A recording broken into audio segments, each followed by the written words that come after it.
जी भाई अस्सलाम वालेकुम। कैसे हैं भाई? ठीक है।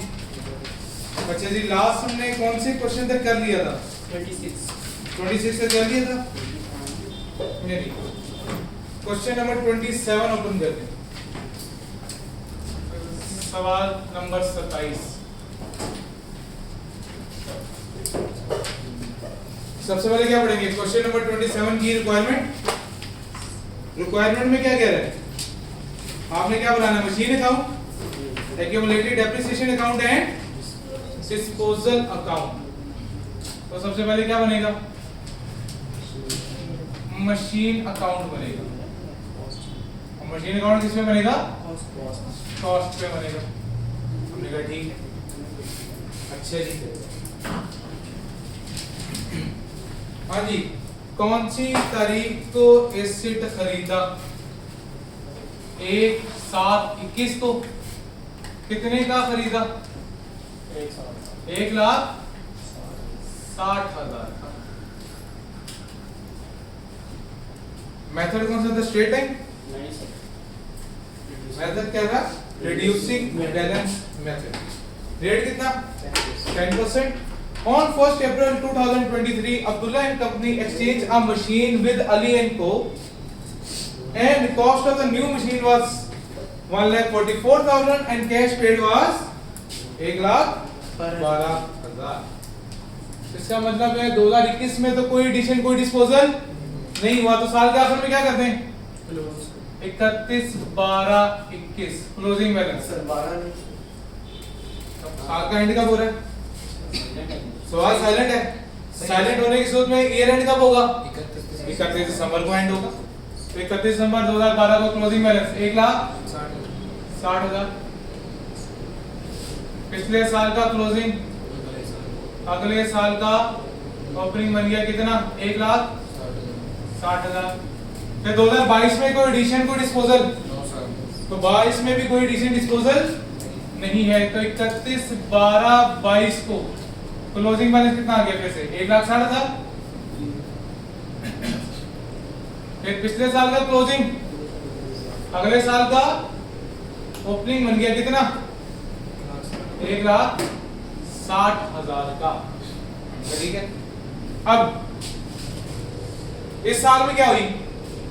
एक्सचेंज हुई। एक्सचेंज में क्या होगा? एक एसेट जाएगा तो दूसरा एसेट आएगा। तो एक एसेट ने मेरे पास से जाना है, जो जाने वाला है वो कौन सी तारीख को गया? 1/4/2023 को। तो जाना डिस्पोजल अकाउंट में। कितने की डिस्पोजल हुई? 80,000 की, क्योंकि एक एसेट बिका ना। 2 से 1,60 के, एक कितने का था? 80,000 का। तो वो बिक गया, वो चला गया। ठीक है। उसके बाद नया एसेट जो आया वो कौन सी तारीख को आया? 1/4/23 को आया। कितने का आया? 144। अच्छा, वो भी किसमें जाएगा? डिस्पोजल अकाउंट में जाएगा। कितना? 144,000। और कोई एडिशन कोई डिस्पोजल? कोई एडिशन डिस्पोजल नहीं है। साल के आखिर में क्या करें? क्लोज कर दें। 31/12/23 क्लोजिंग बैलेंस 2 लाख। इसका मतलब क्या नजर आया मुझे? फिर मैंने पिछला सवाल भी किया था, मैंने ये सवाल भी किया। दोनों सवालों को देख के एक चीज क्या समझ आई? एसिड के कॉस्ट अकाउंट के ऊपर कोई फर्क पड़ने वाला नहीं है, चाहे फिर मैं रिड्यूसिंग बैलेंस इस्तेमाल करूं, चाहे फिर मैं स्ट्रेट लाइन। क्योंकि जैसे मतलब फर्क किस पे पड़ना है? डेप्रिसिएशन के ऊपर। एसिड की आनिया और जानिया पे तो कोई फर्क नहीं पड़ना। तो फर्क मुझे किस में नजर आएगा? एक्यूमुलेटेड डेप्रिसिएशन अकाउंट में।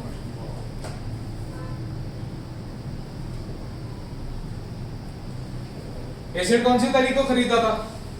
1/7/21 को। Yes sir. पहली डेप्रिसिएशन कब चार्ज होगी? 31/12/21 को। Entry depreciation debit, accumulated depreciation credit. हमने भी वर्किंग की। Working number 1, depreciation of 2021। तो ओपनिंग एसेट तो थे नहीं मेरे पास, तो वो तो लिखेंगे नहीं, सीधी क्या आएगी डेप्रिसिएशन और एडिशन। डेप्रिसिएशन और एडिशन। हाँ जी, कितने की एडिशन हुई थी? 1,60,000 की। डेप्रिसिएशन मेथड कौन सा था?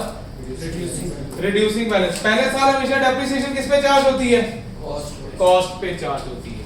तो कितने परसेंट की डेप्रिसिएशन? 10%। कितने महीने मेरे साल में इस्तेमाल हुआ? 6 मंथ्स। तो 6/12 कितनी अमाउंट आ गई भाई? 8,000।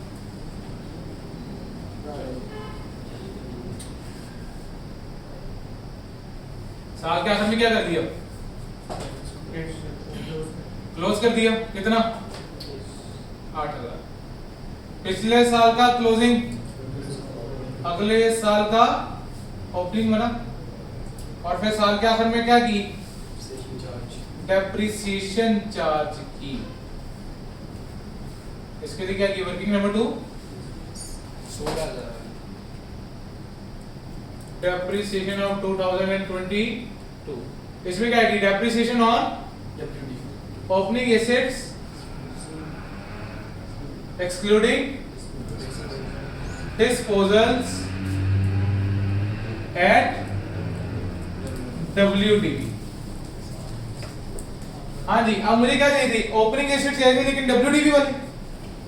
मेरी ओपनिंग कॉस्ट कितनी थी 2022 की? 1,60,000 माइनस ओपनिंग एक्यूमुलेटेड डेप्रिसिएशन 8,000। तो ये मेरी क्या आ गई? ओपनिंग WDV आ गई।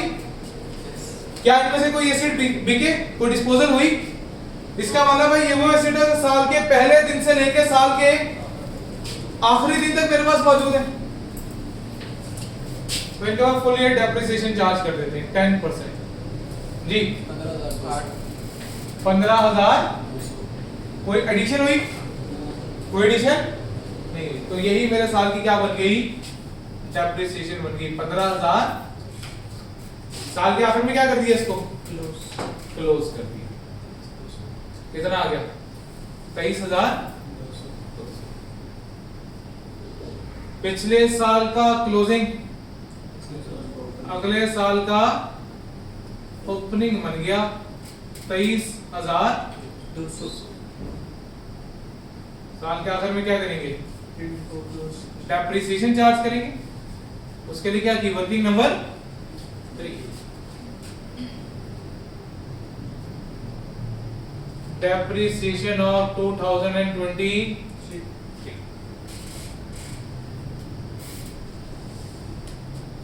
क्या लिखेंगे? Depreciation on opening assets excluding disposals at WDV। मेरे ओपनिंग एसेट कितने के? 1,60,000 के। ओपनिंग, मेरा मेथड कौन सा था? रिड्यूसिंग। तो फॉर्मूला क्या था? Cost minus accumulated depreciation. कौन सी? ओपनिंग। ओपनिंग एक्यूमुलेटेड डेप्रिसिएशन कितनी? 23,200। ये तो आ गए मेरे ओपनिंग एसेट्स। माइनस क्या करनी है? डिस्पोजल की भी क्या करनी है? WDV माइनस करनी है। तो उसके लिए मुझे क्या करनी पड़ेगी? कौन वर्किंग ओपन करनी पड़ेगी? Working number 3.1 WDV of disposed asset. Sir अगर स्ट्रेट लाइन होता तो हम 8,000 को माइनस करते थे 8 और 80 को। क्यों 80 को क्यों करते? दो है मेरे पास एसेट है, मैंने एक एसेट की डेप्रिसिएशन माइनस कर दी है। 80 की करनी है। एक ही करनी है ना? हाँ 80,000 के हिसाब से। ठीक। अमाउंट कितनी आ गई भाई? अच्छा, हमने कहा जी कौन सी तारीख को खरीदा था? 1/7/21 को खरीदा था। कितने का? 80,000 का। तो क्या दो 160 के थे, एक 80 का था। पहली डेप्रिसिएशन कब चार्ज हुई? 31/12/21 को। Depreciation at the rate of 10% multiply by 6 divided by 4,000 minus कर दिया, पीछे क्या आ गई 31 12 21 की WDV आ गई, कितनी आ गई 76,000। फिर का भाई डेप्रिसिएशन चार्ज 31 12 22 को depreciation at the rate of 10% कितनी आ गई 7600 माइनस कर दी, WDV कितनी आ गई 68,400 68,400 31 12 22। फिर मैंने बेचा किस दिन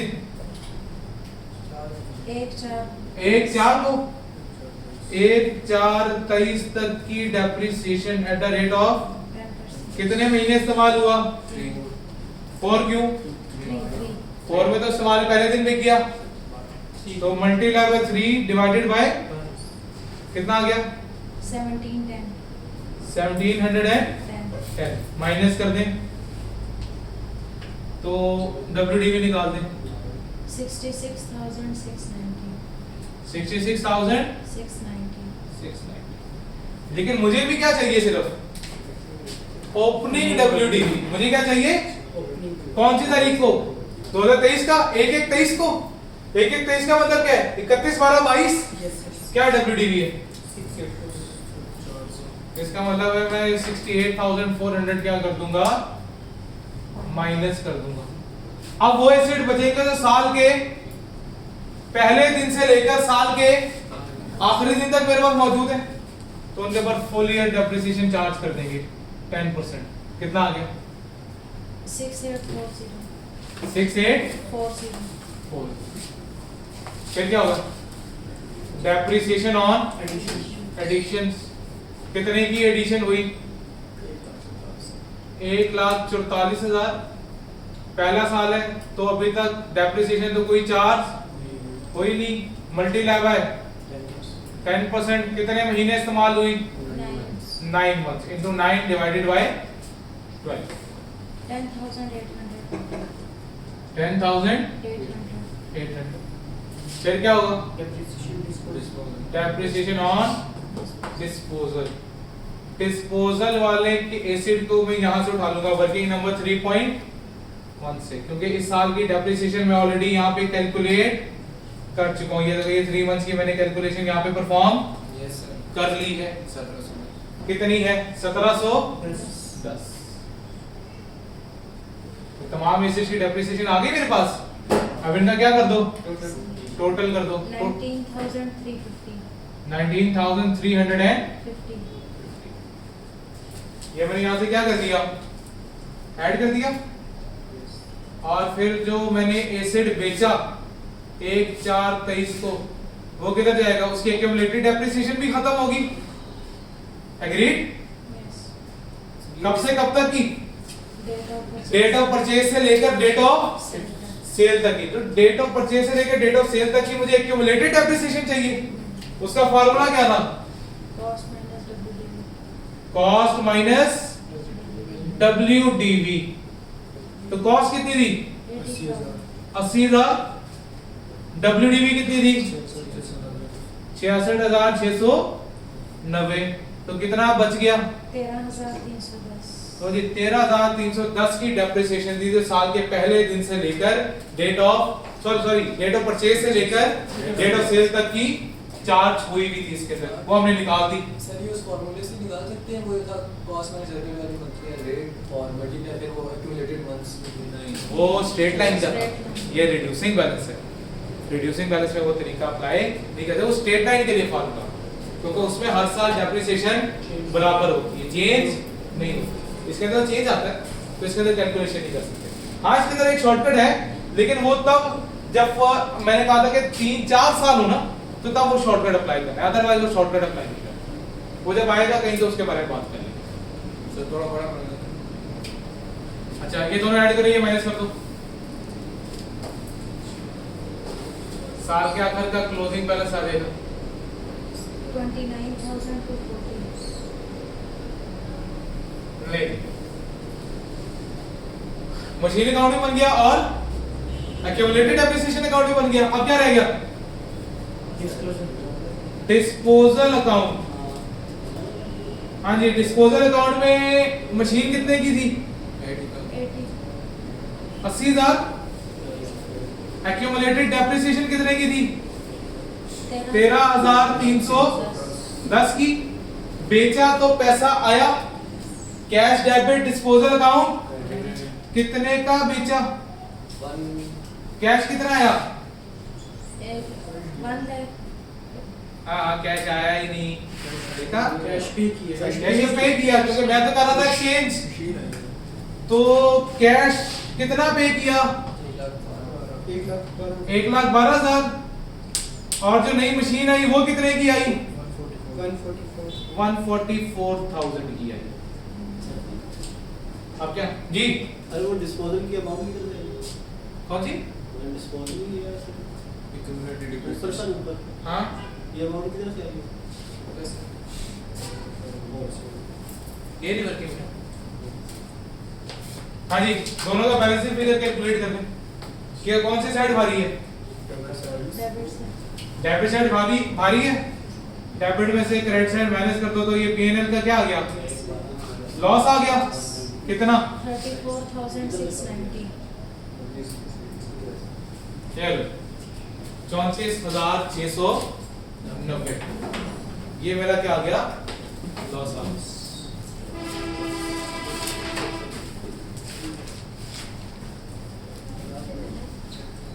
इसमें कोई मसला? अरे इसके एक्स्ट्रास करने एक्सेप्ट बना लेना, बना लो। अगर एक्सेप्ट बनाने अच्छी बात है, नहीं बनाया करो, अच्छी चीज है, प्रैक्टिस हो जाएगी तुमको।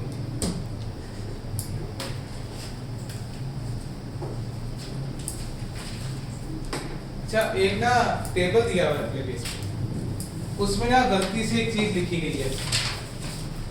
क्या लिखा हुआ है? सबसे पहले तो हेडिंग पिछले पेज पे दी गई है, लास्ट लाइन में क्या दी गई है heading? Cost of exchange intangible asset. अब जहां जहां इंटेंजिबल लिखा ना, इंटेंजिबल का इन काट दो, ये टेंजिबल एसेट्स के लिए था। नहीं, इंटेंजिबल भी एक्सचेंज आती है, आई सेड 8 में है, लेकिन वो FY 2 का हिस्सा है। इंटेंजिबल एसेट FY 1 में नहीं है। क्या सर्विस के बदले सर्विस दो हाँ, नहीं, इंटेंजिबल क्या होता है? तो ऐसे इसको आप नहीं लगा सकते, तो सर्विस तो नहीं हो सकती, जरूरत तो नहीं है सर्विस हो, एसेट हो सकते हैं। मेरा फार्मूला है, मेरा एसेट है, ठीक है? मैं फार्मूले के तहत पेप्सी बनाता हूँ, तो मेरा एक फार्मूला वो एसेट है, ठीक है? तो मैं अपना फार्मूला किसी को बेच सकता हूँ।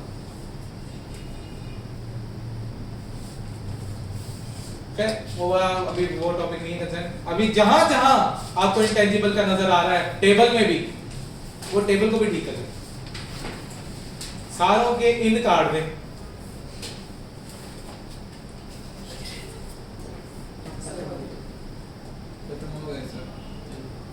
नहीं बेटा, तू क्या सोच रहा है? तुझे काटने का मौका मिला है, पहली दफा बेचारे को काटने का मौका मिला है, तो भरपूर फायदा उठाते हैं। अभी तक अपना कर भाई के दिल पे लगी है, भाई ने दिल के हालात सुनाए हैं। अच्छा, क्या इधर आ जाए।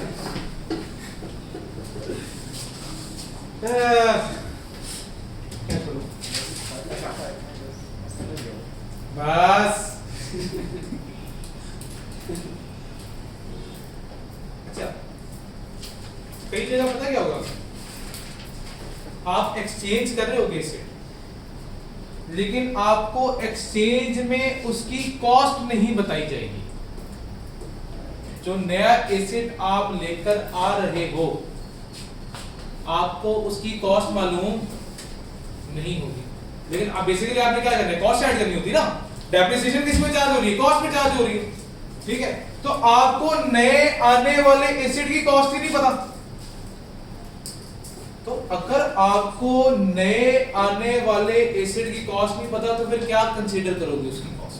तो एक्सचेंज आया ना मेरे पास, तो एक्सचेंज की मैं तो अच्छे नहीं कोई है, मुझे बताई नहीं गई, मुझे टोटली खामोशी इख्तियार कर ली गई, और उसने मुझे कॉस्ट के बारे में बताया ही नहीं कितनी। मुझे कहा जी बस एक एसिड गया, एक एसिड आया, ठीक है। अब मैं क्या कॉस्ट कंसीडर करूं? तो उसके लिए कुछ सिनेरियोज हैं जिनकी बेस पे आपने उस कॉस्ट को क्या करना है, कंसीडर करना है। वो क्या क्या सिनेरियोज है? 4 सिनेरियोज है बेसिकली। उस सिनेरियोज के ऊपर बात करते हैं। सिनेरियो नंबर 1, आपको नए इंटेंजिबल एसिड की सिर्फ फेयर वैल्यू बताई जाए।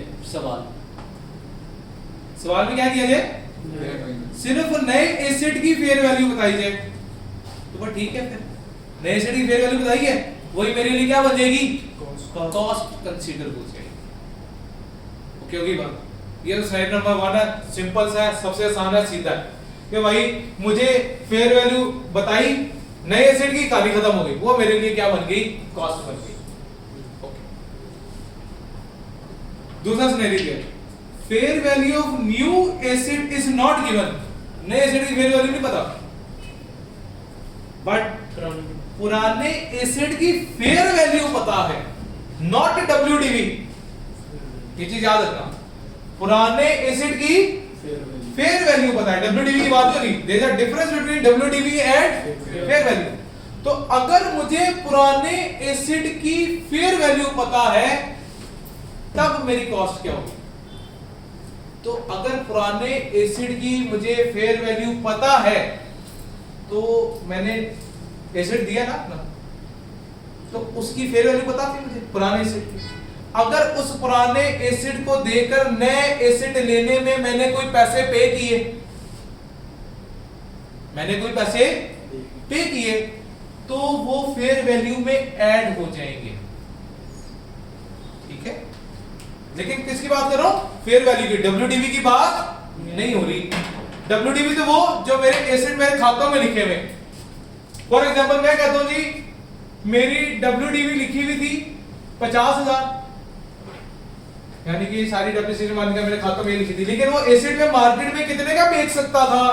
वो जगह जी आपकी मार्केट की फेयर वैल्यू थी 80,000 रुपए। तो आप WDV नहीं कंसीडर करोगे, वहां पे क्या कंसीडर करोगे? फेयर। क्योंकि अगर आप मार्केट में उसे बेचने जाते तो कितने का बिकता? 80,000 का बिकता। अब आपने उसको अपना एसिड दे दिया और उसके बदले उससे एक एसिड ले लिया। अगर उससे नया एसिड लेने में आपको कुछ ऊपर पैसे पे करने पड़े, लाइक फॉर एग्जांपल मैंने कहा मैंने 20,000 जेब से पे किए, तो मैंने 80,000 रुपए का अपना एसिड दिया प्लस 20,000 रुपए कैश दिया, तो टोटल मेरा वो कॉस्ट क्या बनेगी एसिड की? 1 लाख। 1 लाख रुपए। फिर मैं नए एसिड की कॉस्ट क्या कंसीडर करूंगा? 1 लाख रुपए कंसीडर करूंगा। लेकिन अगर मुझे फेयर वैल्यू दी हुई 80,000 और WDV हुई 50,000 और आपने एसिड भी दिया अपना और पैसे भी लिए, उसका एसिड भी दे लिया और उससे मैंने कहा जी उससे मैंने 10,000 रुपए ले लिए, और अपना एसिड देके उससे 10,000 रुपए लिए, तो क्या रिसीव हुआ? तो ये माइनस कर देंगे 10,000, तो तब क्या कॉस्ट कंसीडर होगी? 70,000 कंसीडर होगी। क्लियर होगी बात? तो क्या लिखी हुई है बात? Fair value old intangible acid, sorry old tangible acid plus cash पे। अगर कैश पे किया तो पुरानी फेयर वैल्यू में ऐड करेंगे, अगर कैश रिसीव किया तो पुरानी फेयर वैल्यू में माइनस कर देंगे। तो जो आंसर आएगा उसको मैं क्या कंसीडर करूंगा? नए एसिड की कॉस्ट। ओके होगी बात? Yes sir. अगला सिनेरियो कहता है fair value of acid old की भी और पुराने की भी दोनों पता है मुझे, नए का कॉस्ट कंसीडर, पुराने की भी पता है और नए की भी पता है। तो नए को इग्नोर करेंगे, नया इग्नोर होगा, नए की फेयर वैल्यू को कंसीडर नहीं करना हमने। तब भी किसको कंसीडर करना है?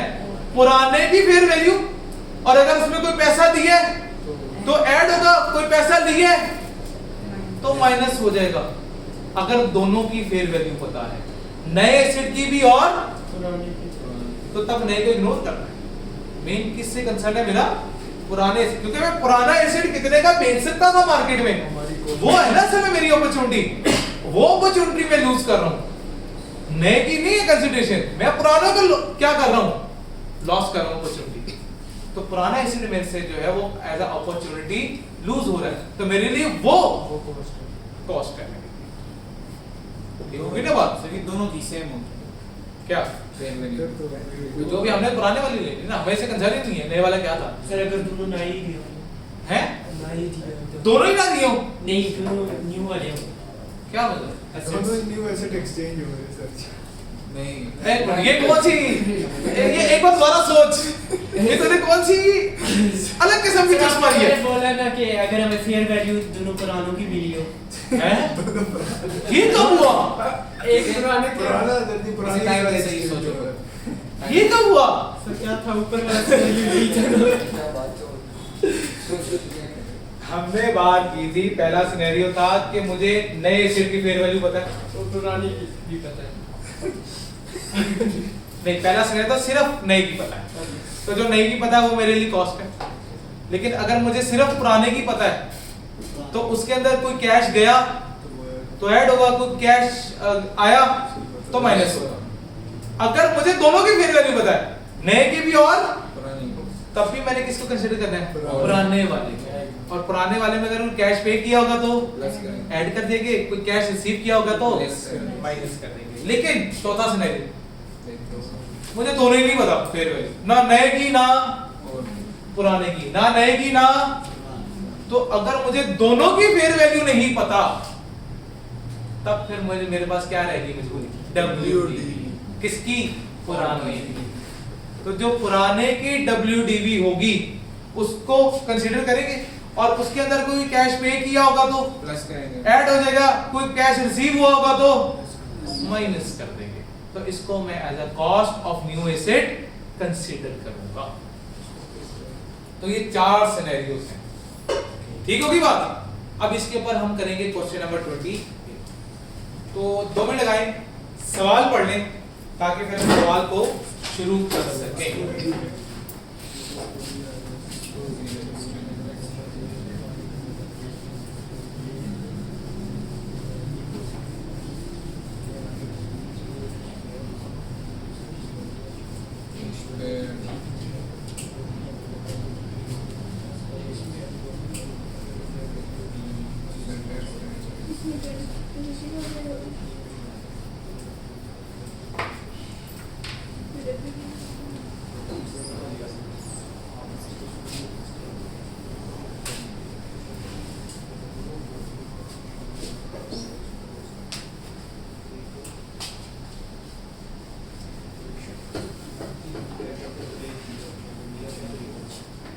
हाँ जी जनाब, पढ़िए सवाल। जी सर। रिक्वायरमेंट क्या थी सवाल की? 5 general entries under 3 independent scenarios. Independent का मतलब क्या है? अलग अलग तीनों को अलग अलग कंसीडर करेंगे और फिर हम जनरल एंट्रीज को क्या करने जाएंगे? पास करेंगे। सवाल नंबर 28 का पार्ट ए, जर्नल एंट्रीज। कोई चीज डेबिट होगी, कोई चीज क्रेडिट होगी। Mr. Scooby has exchanged an acid with a new one.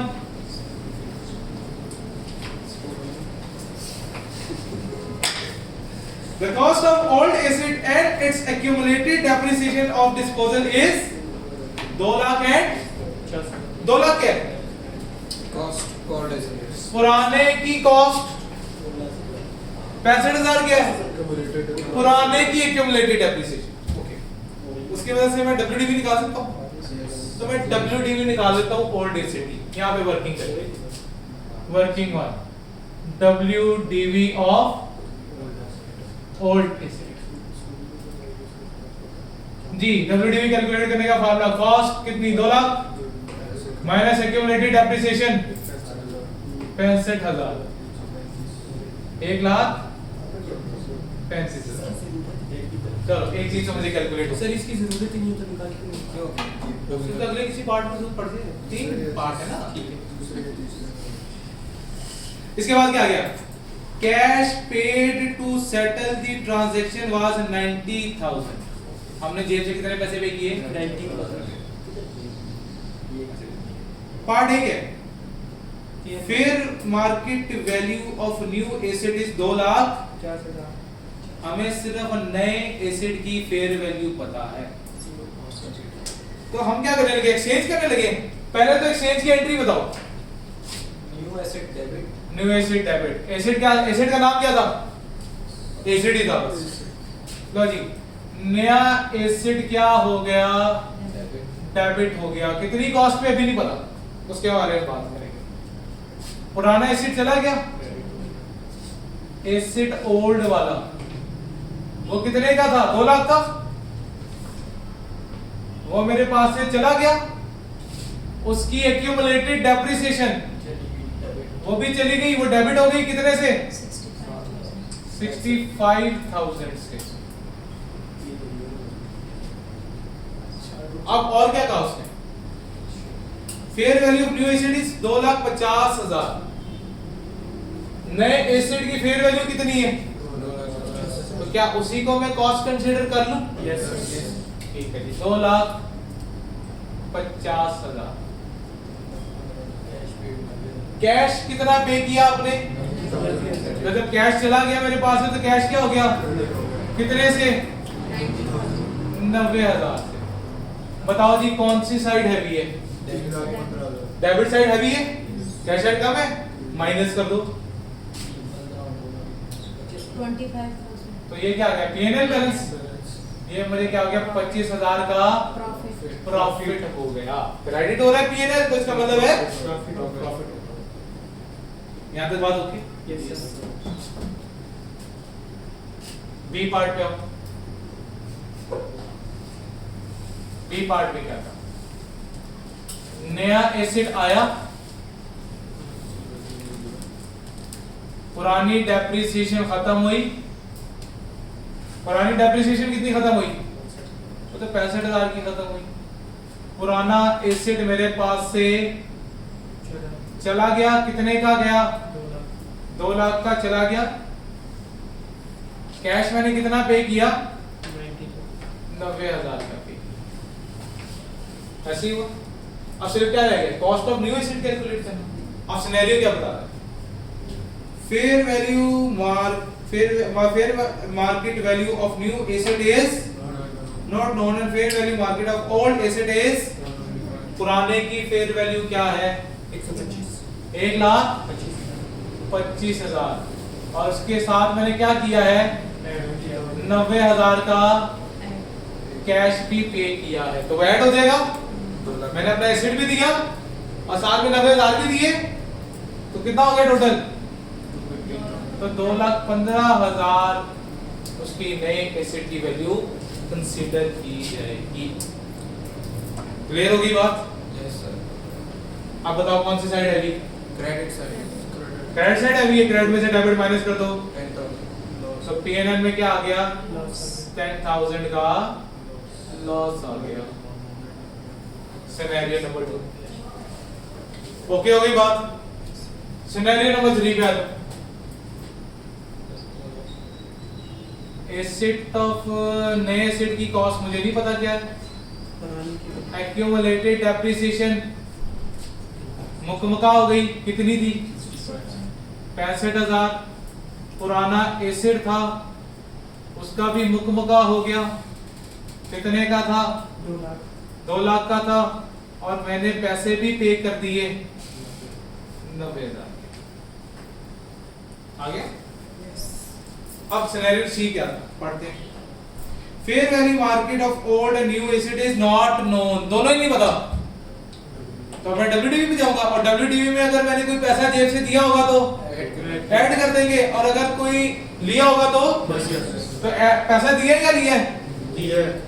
दिया है। कितने का था एसेट? डब्ल्यूडीवी 135 प्लस 90,000 कितना हो गया?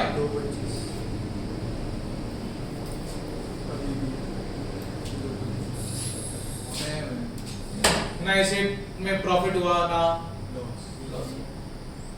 जब भी आप दोनों आपको फेयर वैल्यू ना पता हो, ना ओपनिंग ना क्लोजिंग, तो वहां पे ना आपको प्रॉफिट आ रहा होगा ना कोई लॉस आ रहा होगा, क्योंकि आप WDV पे ये किस्म का उसको सेल कर रहे हो, तो जब WDV पे सेल होगी तो ना कोई प्रॉफिट होगा ना कोई लॉस आएगा। इसमें क्वेश्चन कैसे आते हैं इस तरह? इसमें से एक पॉइंट बनता है इस सवाल में, मतलब उसने पूरा एक सिनेरियो देना है, उसके अंदर उसने से क्या करना है, उसने जो नया एसेट का एक्सचेंज हो गया, उस एक्सचेंज की उसने क्या करनी है, एसेट की कॉस्ट गायब कर देनी। मुझे कहना है जी नए एसेट की कॉस्ट नहीं पता मैं, लेकिन फेयर वैल्यू मार्केट पता है, तो एक छोटा सा पॉइंट आएगा ये सिर्फ, ये पूरा सवाल नहीं आएगा इसके ऊपर, एक 2 नंबर की 3 नंबर की एडजस्टमेंट के तौर पर आएगा ये। और अगर ये एडजस्टमेंट नहीं होगी तो जाहिर सी बात है आगे कैलकुलेशन आप क्या कर रहे होगे, खराब कर रहे हो। तो आपको ये पता होना चाहिए कि नए एसेट की कॉस्ट क्या कंसीडर होनी है। क्लियर होगी बात इसमें? हाँ, प्रेजेंटेशन के मार्क्स सर, प्रेजेंटेशन के मैंने एक बात की थी कि मेन पेज पे जो रिक्वायरमेंट है उसकी प्रेजेंटेशन सही होनी चाहिए। वर्किंग में ऊपर नीचे कुछ किया जा सकता है, वर्किंग में कोई इतनी ज्यादा आपको बस पता होना चाहिए कि हाँ भाई वर्किंग है। जब तक आप एग्जामिनर को वर्किंग नहीं दिखाओगे आपको मार्क्स नहीं मिलेंगे। चलो देखते हैं। हाँ, अगर आप अन्यवासी वैल्यू जाके लिख दो और उसकी वर्किंग ना दिखाओ कि वो कहां से आया, तो सर ये ऐसे ही मतलब कैलकुलेटर में आप करते रहो और वैल्यूज डालते रहो, नहीं कोई नंबर नहीं मिलेंगे, 0 मार्क्स, उसके कोई नंबर नहीं है। क्यों? एग्जामिनर क्या कहता है, मुझे बताओ कि ये वैल्यू कहां से आई। सर, बेशक आप यही ना करो, उसकी ज्यादा वर्किंग ओपन करो, सर लिख लिया आप यहीं पे सारी वर्किंग, मतलब फॉर एग्जांपल मैंने डेप्रिसिएशन कैलकुलेट की है, जैसे ये थी, इसके लिए मैंने ज्यादा तो नहीं की ना, यहाँ पे शो कराई, लेकिन वर्किंग शो करानी है। सर अगर लिख लिया वर्किंग बाय कैलकुलेटर, वो भी कहेगा मार्क्स बाय कैलकुलेटर, कब नेक्स्ट टाइम वो FR2 के लिए बुलाएगा। Yes, by- नहीं बुलाएगा। ये मैं स्ट्रेट अवे बता रहा हूँ, अगर वर्किंग आपको हर हालत में शो करनी है, वर्किंग आप शो नहीं करते, एग्जामिनर के कमेंट्स है, एग्जामिनर कहता है बच्चा अपने आप को तीसमान खान समझता है, वो कहता है जी हमने कैलकुलेटर पे करके अन्य छाप दिया बस खत्म, कहता है उसके मार्क्स मैं नहीं देता। वो आपने बेशक वैल्यू सही भी लिखी होगी, सही भी लिखिए सर। नहीं वो कह रहा है सही लिखी होगी मेरी तरफ से, लेकिन कहता है मैं उसके मार्क्स नहीं दूंगा, मैं उसके मार्क्स कंसीडर नहीं करता। आपको चाहे ब्रैकेट में वर्किंग दे दो, चाहे प्रॉपर फॉर्मूला बना के वर्किंग दे दो, लेकिन मुझे वर्किंग चाहिए। अगर वर्किंग नहीं मुझे मिलेगी आपको एक भी मार्क नहीं मिलेगा उसका। जिसकी वर्किंग रिक्वायर्ड थी और आपने वर्किंग नहीं दी, 0 मार्क्स, बेशक ठीक वैल्यूज लिखी इररिस्पेक्टिव ऑफ दैट, वो कहता है मैं नहीं मानता।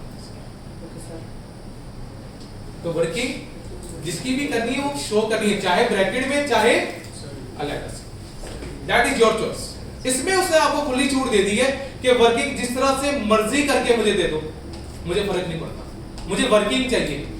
ये पेज इतना बड़ा होता है कि हम शायद उसके साथ वर्किंग कर सकते उसका भी रूल है, एक पेज पे सवाल होगा, वर्किंग नए पेज पे होगी, अगर उसी पेज पे भी वर्किंग करोगे उसके भी मार्क्स नहीं है।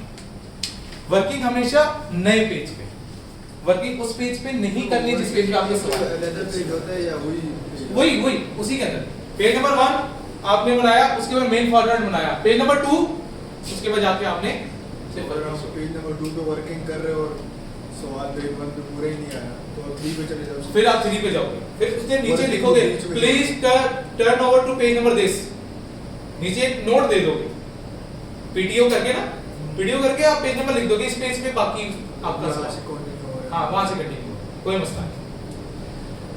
अच्छा, फिर साथ में सबकी क्या देनी थी, डिस्क्रिप्शन देनी थी। इनकी डिस्क्रिप्शन क्या बनती है, क्योंकि उसने जनरल एंट्री मांगी थी, और जनरल एंट्री में हमेशा क्या चाहिए होती है साथ, नरेशन। जब तक आईकैप ने नहीं बोलना कि नरेशन आर नॉट रिक्वायर्ड, हर जनरल एंट्री के साथ क्या जाएगी, नरेशन जाएगी। तो नरेशन क्या बनती है इसकी, बताओ। एक्सचेंज नरेशन होता क्या है? एक तो नरेशन के हुआ क्या, आप किस चीज की एंट्री पास कर रहे हो? मतलब में डायरेक्ट इनडायरेक्ट नहीं, नरेशन मतलब कि आपने डिस्क्रिप्शन, क्या किया? अच्छा डिस्क्रिप्शन बोला गया, अच्छा डिस्क्रिप्शन को नरेशन बोलते हैं भाई। सीनियर में जेन नहीं कुछ वाला है। चलो डिस्क्रिप्शन हर एक के साथ देनी है आपने, ठीक है।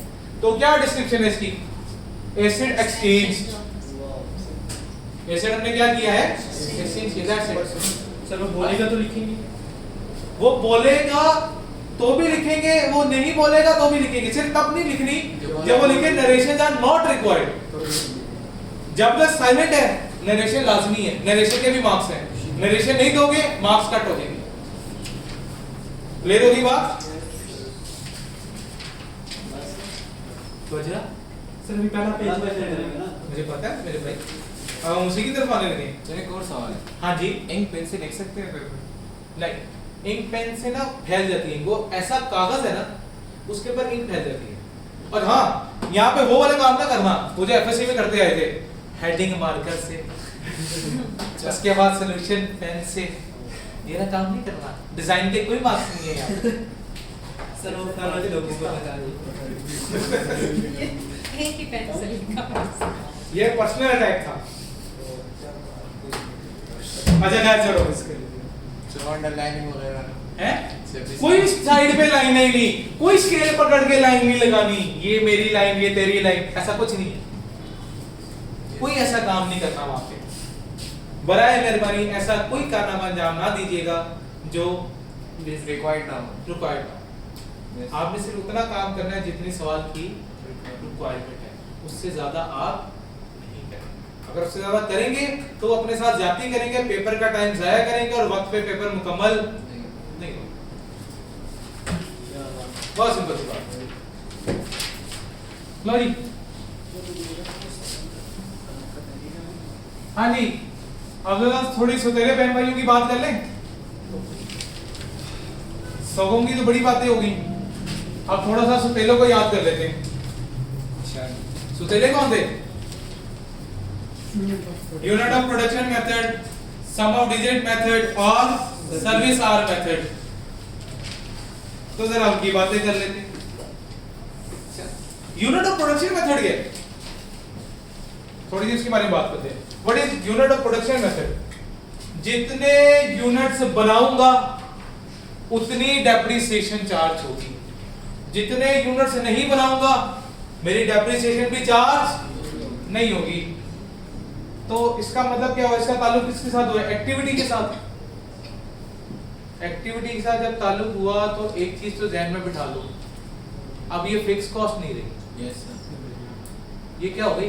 वेरिएबल। वेरिएबल हो गई। दूसरा, इसने डेप्रिसिएशन के स्टैंडर्ड का रूल भी तोड़ दिया। डेप्रिसिएशन के स्टैंडर्ड्स का रूल क्या था कि आपने डेप्रिसिएशन कब से शुरू करनी है? जिस दिन अवेलेबल फॉर यूज हो जाए, चाहे फिर वो इस्तेमाल हो वो इस्तेमाल ना हो, डेप्रिसिएशन तो चार्ज होती रहेगी। लेकिन इसने ये रूल तोड़ दिया, क्योंकि भाई जब एसिड की यूनिट्स बनेंगे तो ही इसके ऊपर डेप्रिसिएशन चार्ज होगी। अगर मेरा काम रुक गया तो डेप्रिसिएशन भी ऑटोमेटिकली रुक जाएगी। तो ये क्या कर देता है? वो रूल ब्रेक करता है। ठीक होगी बात? एक कौन सा रूल ब्रेक करता है? Second, service hours method. Service hour method क्या है? जितने घंटे लेबर काम करेगी उतने घंटे की डेप्रिसिएशन चार्ज होगी। जब लेबर स्ट्राइक पे चली गई, काम हुआ नहीं, जब काम हुआ नहीं तो डेप्रिसिएशन चार्ज ऑटोमेटिकली। तो ये दो ऐसे मेथड है, सर्विस आवर मेथड और यूनिट प्रोड्यूस मेथड, जो क्या करते हैं? बेसिक डेप्रिसिएशन का रूल ब्रेक करते हैं। क्लियर होगी बात? अब इनको कैलकुलेट किस तरह किया जाता है? What is the formula? तो कहते हैं डेप्रिसिएशन यूनिट प्रोडक्शन मेथड का, कहते हैं डेप्रिसिएशन कैलकुलेट करने का फार्मूला क्या है? कॉस्ट माइनस यूनिट प्रोड्यूस की बात हो रही है, यूनिट्स प्रोड्यूस मेथड। तो क्या? Cost minus residual value. अच्छा, कॉस्ट माइनस रेजिडुअल वैल्यू क्या होता है? Depreciation amount, depreciable amount. अब ये चीज कहां टेस्ट हो सकती है? एमसीक्यूज में टेस्ट हो सकती है। ठीक होगी ना बात? तो छोटी छोटी चीजें जब तक नहीं पता होंगी, हो सकता है कोई चीज फुल फ्लैश सवाल में टेस्ट हो जाए, कोई एज अ स्मॉल पॉइंट किसी और सवाल में टेस्ट हो जाए, कोई एज एमसीक्यू टेस्ट हो जाए। तो हमें सारी चीजें पता होना लाजिम है। तो cost minus residual value divided by useful life in total units produce over the life. अपनी पूरी जिंदगी में वो मशीन या वो एसिड टोटल कितने यूनिट्स बनाएगा? ठीक है ना? तो हमने किससे डिवाइड करना है? Total units produce in life और मल्टीप्लाई किससे कर देंगे यूनिट्स उस साल unit produce in the year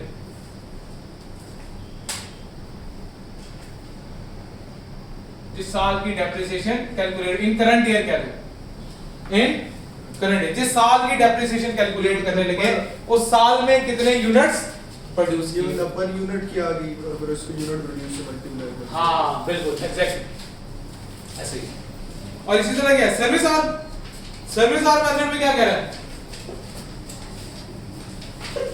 service are इसमें फॉर्मूला क्या है cost minus residual value divided by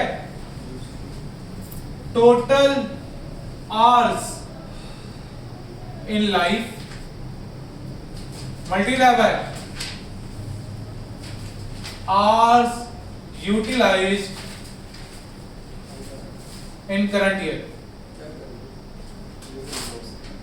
ठीक है ना उस साल में कितने घंटे यूज हुए तो इससे क्या निकल आएगी इसमें रेट वाला नहीं है रेट सर्विस आवर्स क्या रेट तो नहीं क्यों होता ना इसमें हाँ रेट ही गिवन होता है इसमें यूनिट्स पे और आवर्स की बेसिस पे कैलकुलेशन ठीक होगी बात इसके लिए हम क्या देखेंगे क्वेश्चन नंबर 18 और क्वेश्चन नंबर 20 तो पहले क्या देखेंगे क्वेश्चन नंबर 18 क्वेश्चन नंबर 18 में क्या कह रहा है calculate the amount of annual depreciation and calculate the carrying amount along with accumulated depreciation for the year ended 2021 से 2025 तो 2021 से लेकर 2025 तक के सारे सिनेरियोस बता दें ओके हो गया क्या कह रहे हैं plant bought on 1 January 2021 for 1 lakh with expected useful life of हमें 5 साल तक इसे चलेगा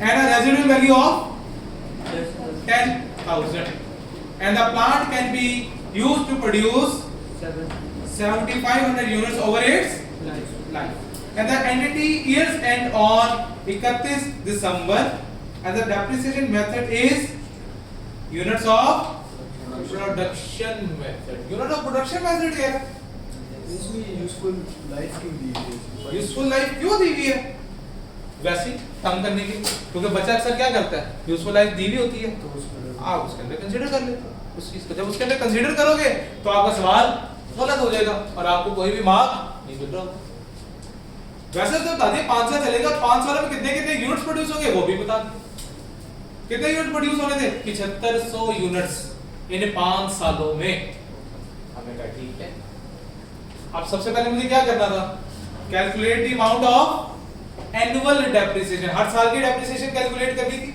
यस अब क्वेश्चन नंबर कौन सा है 18 अब मैं क्या चार्ज करने लगा एनुअल डेप्रिसिएशन कैलकुलेट करने लगा क्या करने लगा एनुअल डेप्रिसिएशन हाँ जी कॉस्ट कितनी थी भाई 1 लाख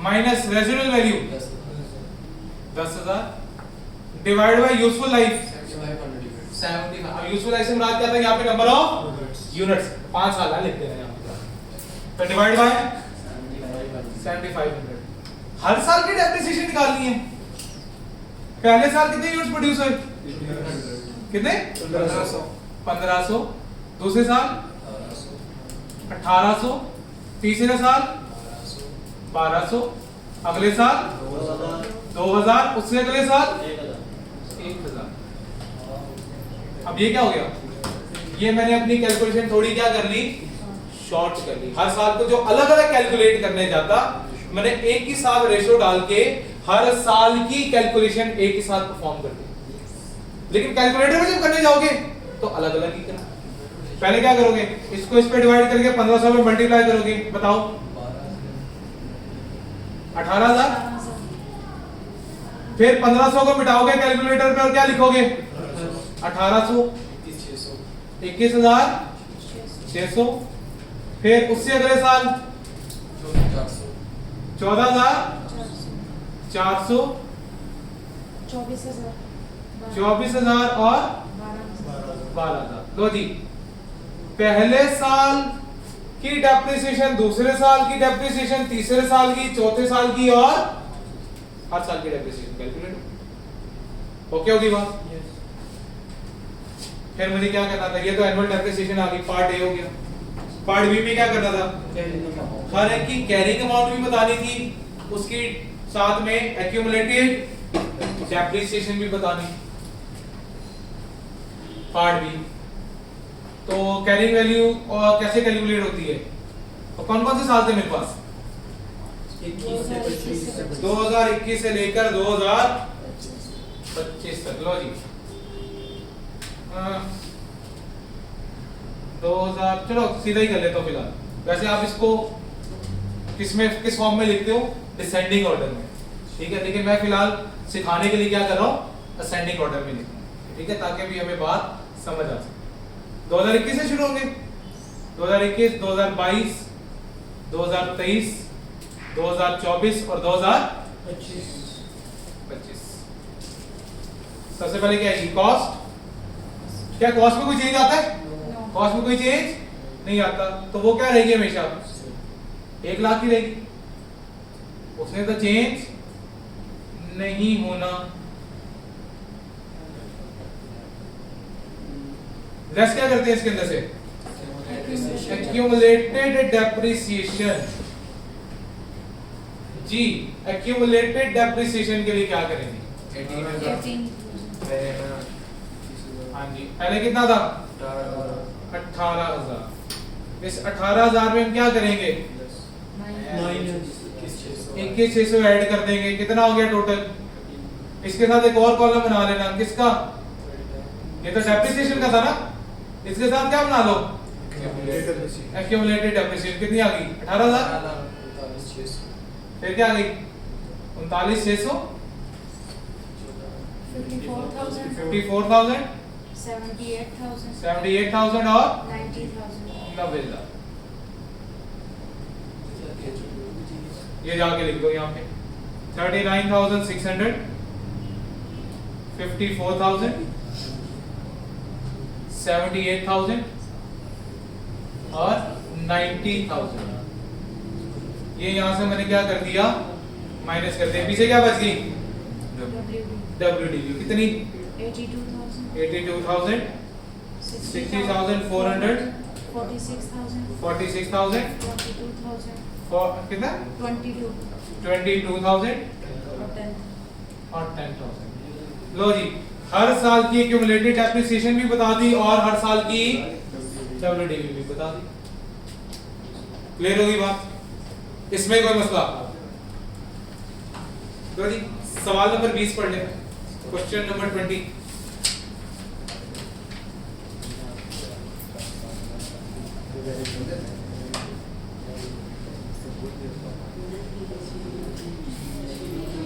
पहले क्या कैलकुलेट करना है, एनुअल डेप्रिसिएशन। लेकिन आप किस मेथड से, सर्विस आवर मेथड से, तो सर्विस आवर मेथड सवाल पढ़ने वाले,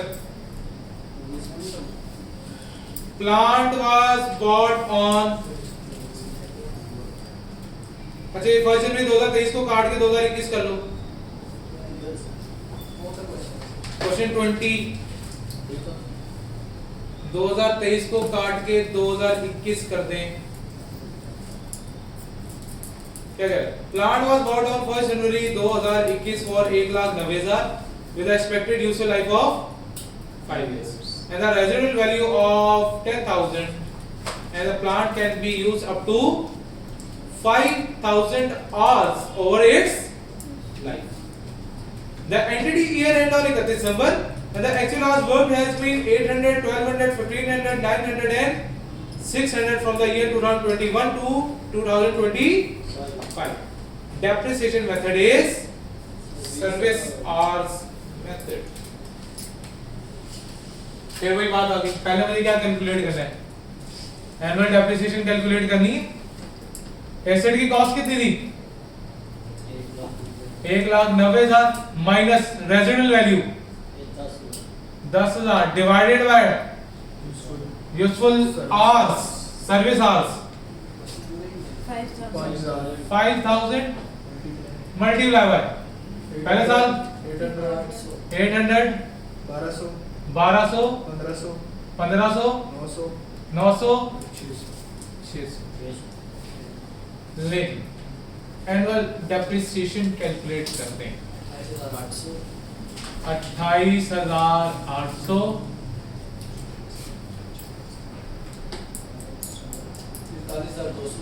नेक्स्ट 54,000 54,000 जी ओके 32,400 32,400 21,600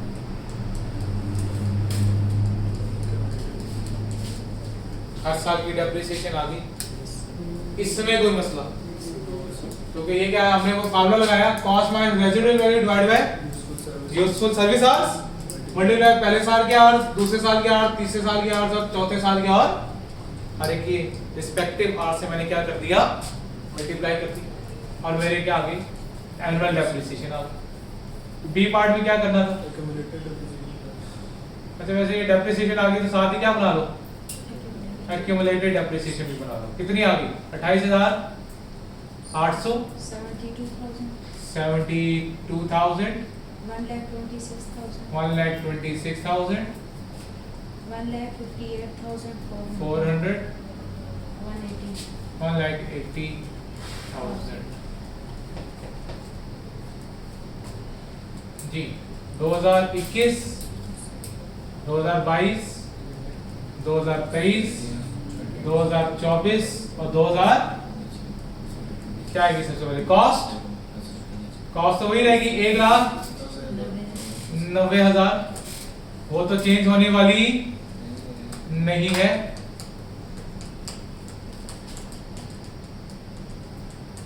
माइनस क्या करेंगे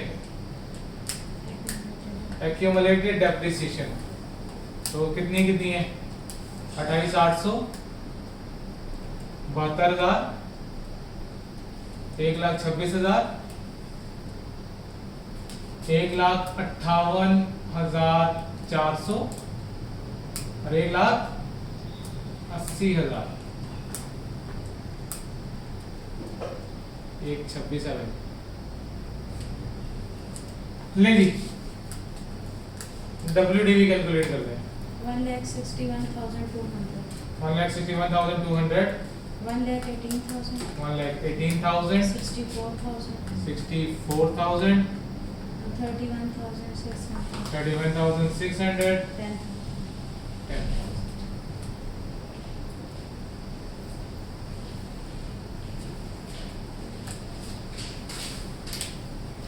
हाँ जी जनाब, इसमें किसी किस्म का कोई मसला कोई सवाल कहानी क्लियर है?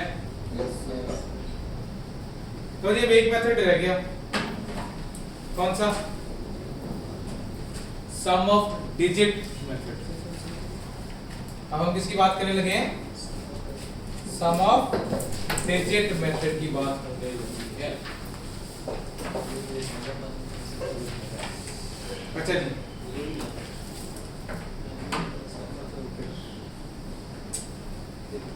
सम ऑफ डिजिट मेथड इसमें क्या होता है? सम ऑफ डिजिट मेथड का फॉर्मूला क्या है?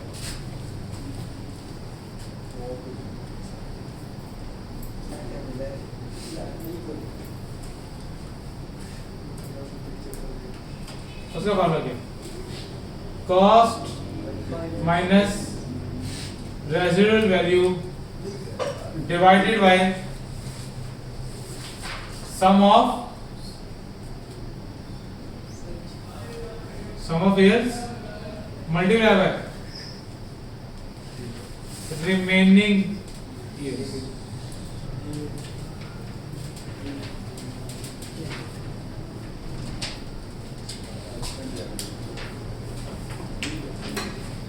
अब ये थोड़ी सी डीप सी कैलकुलेशन है, ये मुझे नहीं समझ आई आज कोशिश करेंगे। सबसे आसान है। अच्छा हमने क्या करना है, कॉस्ट माइनस रेजिडुअल वैल्यू करनी है, जितने भी ईयर्स हैं उन सबका क्या कर देना है, सम कर देना है, और जितने रिमेनिंग ईयर्स रहते होंगे उस पे क्या कर देना है, मल्टीप्लाई करते जाना। लाइक फॉर एग्जांपल, इसके लिए हम क्या देखेंगे, एग्जांपल से बात समझेंगे। Question number 19, a plant bought on 1st January 2021 for 100,000 with expected useful life of 5 साल and a residual value of 10,000 and the entity years end on 31 दिसंबर। सबसे पहले क्या कैलकुलेट करना है क्वेश्चन 20 में, 19 में, एनुअल डेप्रिसिएशन फॉर्मूला, कॉस्ट कितनी, 1 lakh minus residual value 10,000 divided by sum of years, कितने साल से टोटल, ये देखो जी सम ऑफ इयर्स कैलकुलेट करने लगे, सम ऑफ इयर्स 5 साल से, 5 सारे सालों को ऐड करेंगे, 4 3 2 1 15। तो इसको किस पे डिवाइड कर दिया, सम ऑफ इयर्स पे, 15 पे डिवाइड कर दिया, मल्टीप्लाई बाय रिमेनिंग इयर्स। पहले साल में कितने साल बाकी होंगे, 5, दूसरे साल में, तीसरे साल में कितने रिमेनिंग, अगले साल में, उससे अगले साल में, और ये 15 ही रहेगा। हाँ तो अगर डिवाइड हमने टोटल पे करना है ना, सम ऑफ इयर्स पे मल्टीप्लाई बाय रिमेनिंग इयर्स। तो पहले साल में मेरे रिमेनिंग इयर्स कितने, 5, दूसरे साल में रिमेनिंग इयर्स कितने, 4, उसके बाद 3 रह गए, उसके बाद 2 रह गए, और उसके बाद ईयर एंड पे जब हम ईयर एंड में ईयर स्टार्ट से लेना है हमने रिमेनिंग टाइम, क्योंकि डेप्रिसिएशन हमेशा ईयर के स्टार्ट से कैलकुलेट की जाती है। तो जब पहला साल शुरू हुआ तो टोटल मेरा लाइफ कितना था, 5 साल बाकी था। जब दूसरा साल शुरू हुआ तो 1 साल गुजरा था, तो 4 साल बाकी थे। जब दूसरे साल के एंड पे हम 4 साल, हाँ। ये मुझे देना। क्लियर होगी बात। तो हम हमेशा साल के डेप्रिसिएशन साल के आखिर में कैलकुलेट होती है, लेकिन शुरू से शुरू होती है। तो इसलिए हम टाइम कौन सा लेते हैं, शुरू वाला। कर दो मल्टीप्लाई, 30,000 कितना, 30 30,000 24,000 18,000 12,000 6,000 हर साल की डेप्रिसिएशन कैलकुलेट होगी। जिससे आपने कैलकुलेशन की हम भी से कर सकते हैं, क्या वो डायरेक्ट नहीं, जुबानी कर सकते तो कर लो। नहीं, वैसा आपने लिखा हुआ मेथड, ये हाँ तो इसी तरह करनी है ना, ये तो वर्किंग सिखा रहा हूँ। ये इसमें से सबको अलग अलग करनी है। अलग तो सबको अलग अलग क्यों करना है, मैं अगर एक साथ एक जगह वर्किंग कर सकता हूँ हर साल की, मैं क्यों करने जाऊंगा। अगर सबकी कैलकुलेशन सेम है, अगर सबकी कैलकुलेशन अलग है तो मुझे अलग कैलकुलेट करना पड़ेगा। अगर सबकी कैलकुलेशन मेन सेम है, सिर्फ मल्टीप्लिकेशन डिफरेंट नंबर से करनी है, तो वही भी रो में करो, कोई मसला नहीं। यहां से वर्किंग आप शॉर्ट करोगे।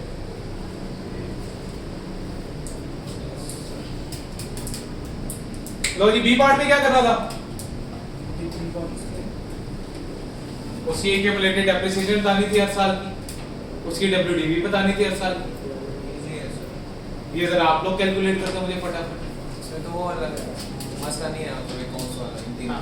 बनाओ जरा हर साल की, मुझे डब्ल्यूडीवी कैलकुलेट करके दो जरा। इसमें कौन सा वाला नहीं मांग रही थी।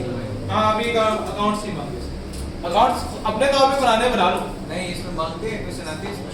मांग सकते हैं। और अभी मैं वैसे बताऊं, इस मेथड के ऊपर पिछले वहां से 10 साल को एक सवाल आया, अकाउंट्स में तो नहीं है। अभी तक नहीं आया, इसलिए उसके ऊपर ज्यादा ध्यान भी नहीं देते, आया नहीं, लेकिन मेथड आना चाहिए इसलिए के बाद।